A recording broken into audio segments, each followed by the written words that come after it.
Hi, Steve Hayes here. And today I'm in a different context. You're looking at the wall of my basement where my various workout equipment is contained that my wife and I use, especially when it's cold outside or we can't get down to the gym, to just kind of keep the old body going.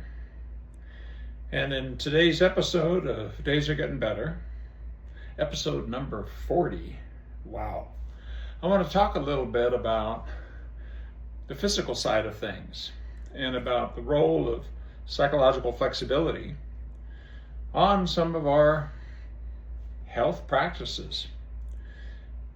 I want to mention a meta-analysis that came out a couple of years ago that I came across that I thought was pretty darn interesting. And while I'm not a physical therapist at any way, shape, or form, I have done some studies in the lab with Ashley Insidious, Emily Leeming, Patrick Smith, a few others of my student cohort. All of those graduated now, first with a master's, second two with their PhD. But as you may know, ACT is into sports, and that's happening around the world. We have things in the PsychFlex app of using ACT for athletes on all kinds of important things having to do with being able to, deal with the stress of being an athlete, or dealing with the yips when they show up, or just being able to keep to an exercise regimen, whether an athlete or not. So in this episode, I wanted to link that up to this meta-analysis I saw and some ways that psychological flexibility might help you in dealing with your health practices. I also want to talk a little bit about a blog on why the 6 yearnings that are in psychological flexibility at the psychological level are so important, and here we're already extending it in this episode to the biophysiological level. And of course, then there's the social cultural with our relationships and groups. I might mention a couple things coming up as a boot camp for behavior analysts that I want to mention, and also one coming for clinicians here in the US of A, an important one happening some months from now in Europe, and maybe a few other things that occur while I'm doing something weird that you're about to see me do, which is I'm going down into a wall sit with my knees at about, pretty close to 90 degrees, and my back firmly against the wall. And as my strength and conditioning coach down at the Cullen Ranch gym, where I go twice a week to be trained, sometimes I say tortured, by my friend and coach, Marlene Rousseau, who also works with one of my former students, Joe Haas, who came from North Carolina when I came here to Reno all those years ago. So I'm bumping into my good friend Joe in doing this. She really emphasizes the importance of planks and wall sits. Well, now, so what? Don't do what I'm doing right now unless you talk to your physician. I'm not a person to advise you on exercise per se, but in the newsletter that comes with this, and I'll try to get a link underneath this video when it's posted on YouTube and so forth, is this meta-analysis from, I believe it's 2023, that looked at the effect on blood pressure of aerobic exercise, resistance training, but also essentially isometrics.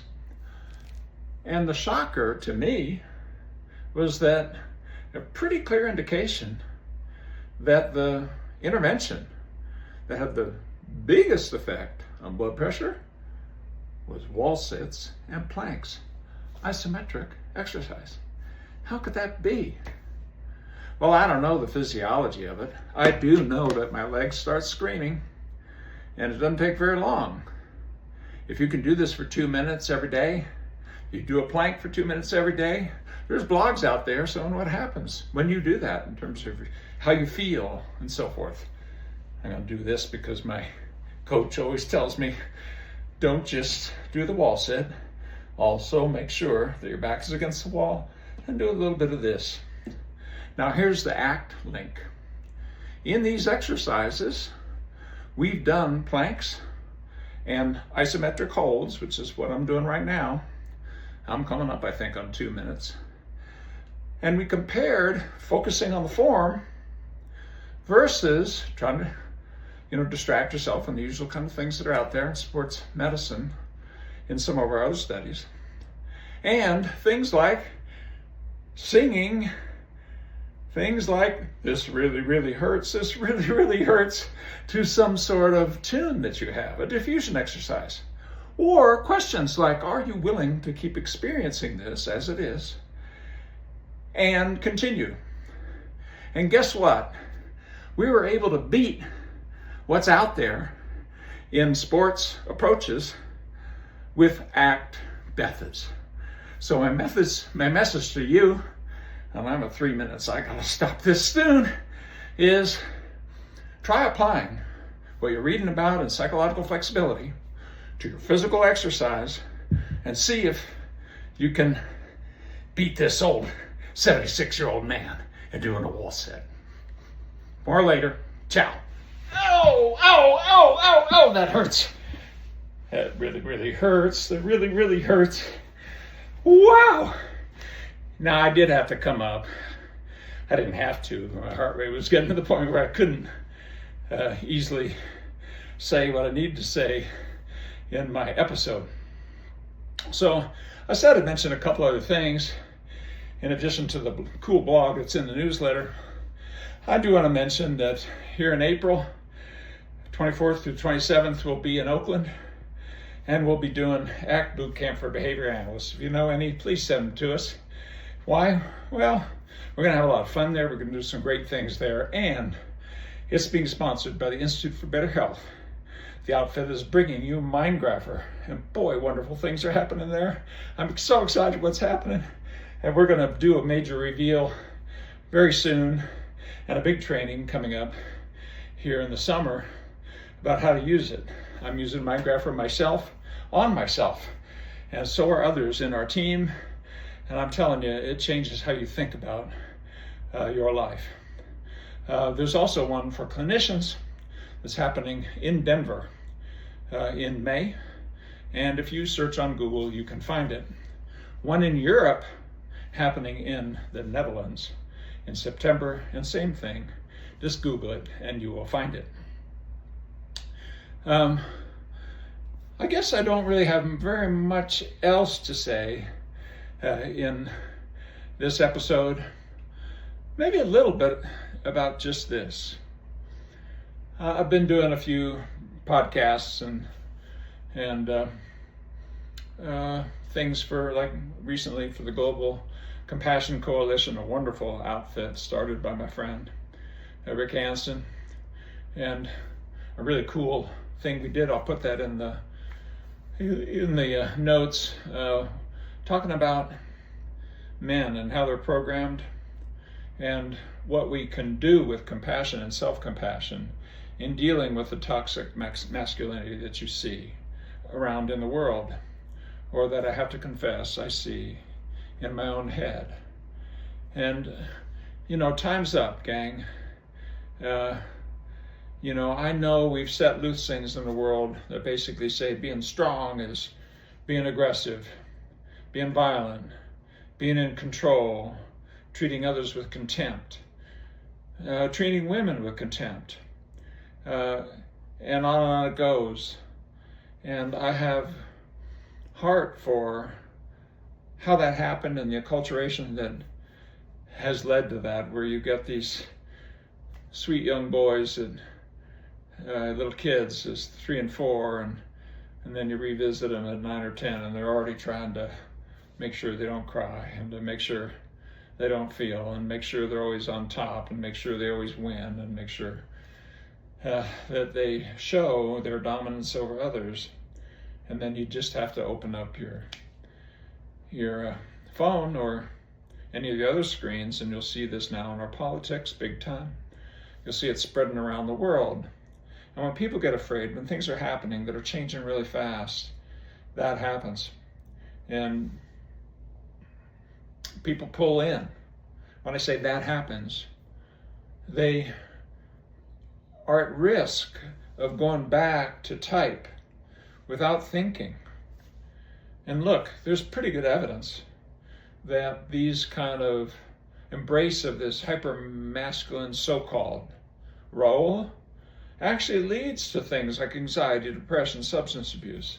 It's hard on men, and it's hard on the people who are around men who do this. And, we're going to have to dig a little deeper, guys.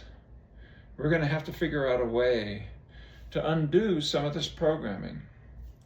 I told you I'm starting to use Mindgraph on myself, and the questions that I am asking myself regularly and looking at and learning from just by asking and answering, which is part of what can happen. That goes way back to self-monitoring. I wrote important articles about that back in the day with Rosemary Allison when we were looking at the early days of behavioral assessment.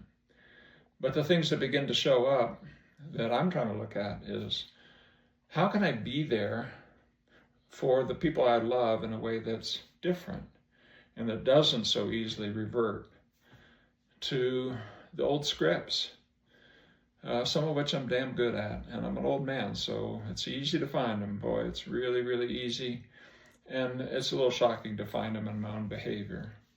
I almost feel like apologizing to a whole lot of people, including my loving wife, about the ways that I've been mindless on that. But if we're going to create a kinder, softer world, let's do it by bringing these processes we're talking about into our hearts, in heads and hands, and apply them to things like our physical being, but apply them also to our relationships and culture. You don't have to sniff very hard before you sniff the odor of toxic masculinity being put into the world yet again, and you see where it leads. And maybe it made sense evolutionarily long ago. It does not make sense now. It simply doesn't. We are not going back to this kind of hierarchical world. And so I'm not an expert to talk about how that has landed. I think the voices of people on whom it's landed in all these different areas. I'm talking about male, so that would be easy to think about male and female. It's not a zero-sum game when people are lifted up. Of course, you could take it also to all these other ones having to do with gender and sexuality and religion and economics and ethnicity, and on it goes. We in the modern world are going to have to step up to that in a different way.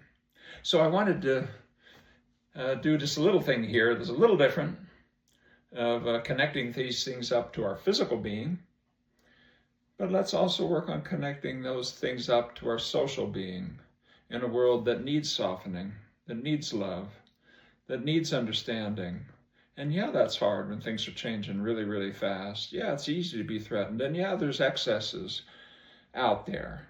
There's, of course, folks who really want to dig into the form rather than the function and are ready to jump on people who say it the wrong way or whatever. Okay, even that we can have compassion for. But let's focus on what's important and how to use our psychological knowledge applied to others, but first and foremost applied to ourselves and applied to the areas of our life that we need to see some significant lift up. And so that's my message to you. And I hope you give this a try. If you've got an exercise regimen, next time you do a plank, next time you do a wall sit, know that you're doing something good for your heart and your health, but you can use your psychological flexibility skills to get it done. Peace, love, and life, friends.